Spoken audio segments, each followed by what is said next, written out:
Misteri di balik sekolah angker. Pak Joko menghela napas panjang, menatap Ali yang kini pucat pasi. Jadi, begitulah, Nak. Setiap sudut sekolah ini punya ceritanya sendiri. Kita tidak sendiri.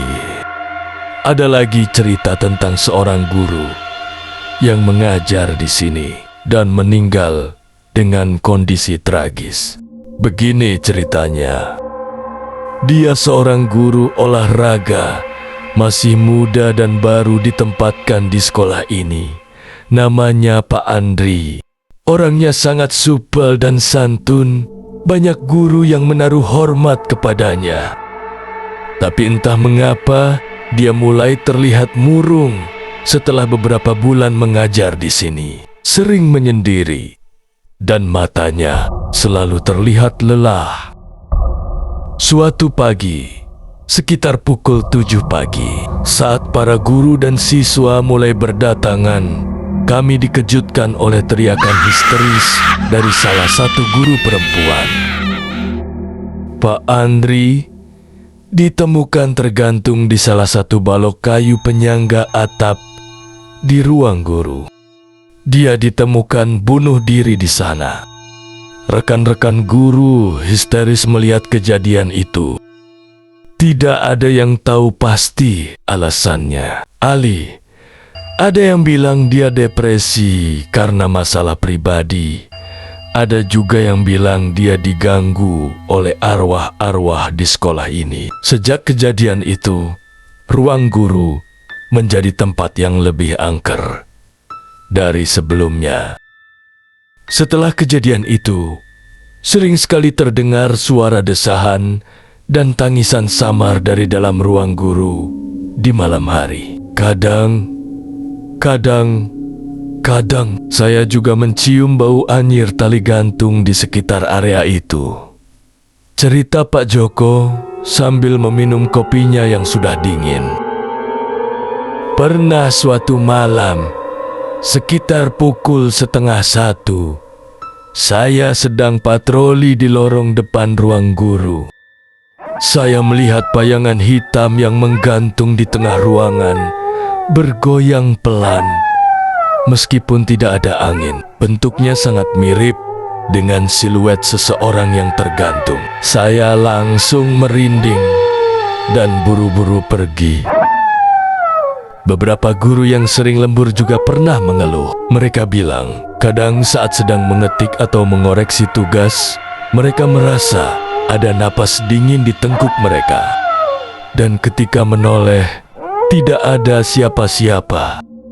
Di bagian belakang sekolah ini juga menyimpan cerita seram, terutama di ruang perpustakaan. Dulu sebelum dijadikan perpustakaan, tempat itu adalah sebuah sumur tua yang jadi satu lokasi dengan pemakaman Cina. Sejak adanya pembongkaran makam dan dijadikan sekolahan, sumur itu ditutup dan dijadikan perpustakaan. Makanya kolam ikan dekat perpustakaan itu sangat jernih airnya karena dekat dengan sumber air. Beberapa tahun lalu, sekitar tahun ke-2018, saya sedang patroli malam. Waktu itu sekitar pukul 1 malam, saya habis mengecek aula. Kemudian ketika melewati perpustakaan sekolah, saya mendengar suara orang bercakap-cakap antara laki-laki dan perempuan. Sumber suara itu berasal dari pojok perpustakaan. Saya berusaha mencari asal suara itu. Takutnya itu adalah pencuri yang masuk ke sekolahan ini. Saat aku intip dari jendela, tampak sosok kuntilanak dan pocong sedang berdiri menghadap ke tembok. Tubuhku langsung lemas seketika tanpa pikir panjang. Segera aku berlari dari tempat itu. Ada lagi peristiwa yang menghebohkan seluruh warga sekolahan ini. Masih kuingat saat itu. Waktu itu tepat di malam tirakatan 17 Agustus. para siswa panitia persiapan upacara bendera 17 Agustus mengadakan pengukuhan pasukan pengibar bendera di malam puncak tirakatan 17 Agustus di sekolah. Kegiatan itu dilaksanakan sepulang sekolah. Sampai malam hari, kegiatan pengukuhan itu dilaksanakan pukul 10 malam. Lalu, tepat pukul 10 malam acara renungan meditasi dilakukan. Semua peserta pasukan Paskibra melaksanakan meditasi dengan hanya menggunakan cahaya lilin. Semua lampu di sekolahan dimatikan.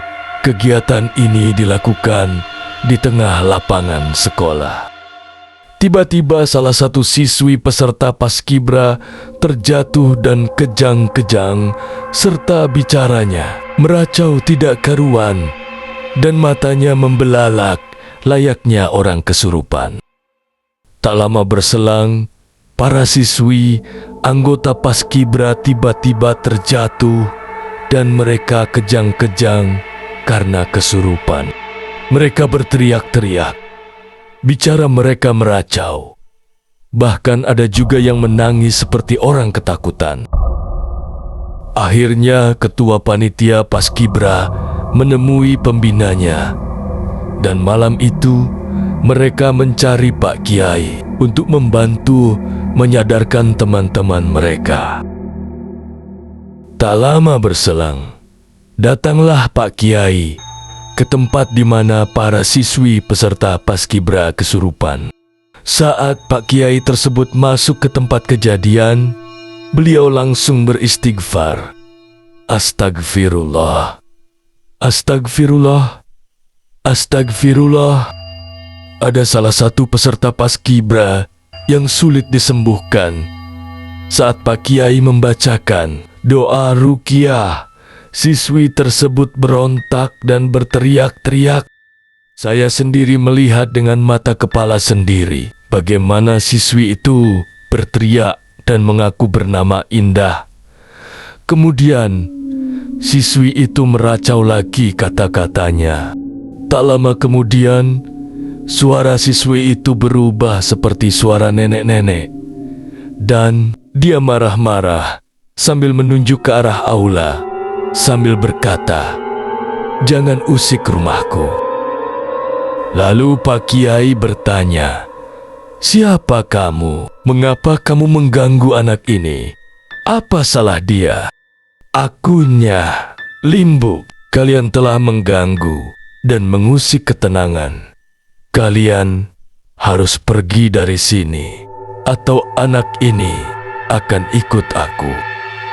"Tidak, kamu yang harus pergi dari sini, atau ayat-ayat Allah akan membakar kamu." Begitu kata Pak Kiai sambil membacakan doa. Lalu Pak Kiai mengambil segelas air putih dan membacakan ayat-ayat suci. Saat dibacakan ayat-ayat suci, siswi yang kerasukan arwahnya Limbuk berteriak, "Panas, panas, panas!" Akhirnya setelah dibacakan ayat-ayat suci Al-Quran, siswi tersebut pingsan dan sudah tenang. Atas saran Pak Kiai, semua peserta Paskibraka disuruh istirahat di rumah masing-masing agar tidak terjadi hal serupa lagi.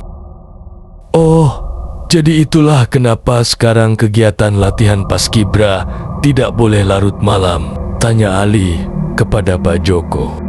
"Benar.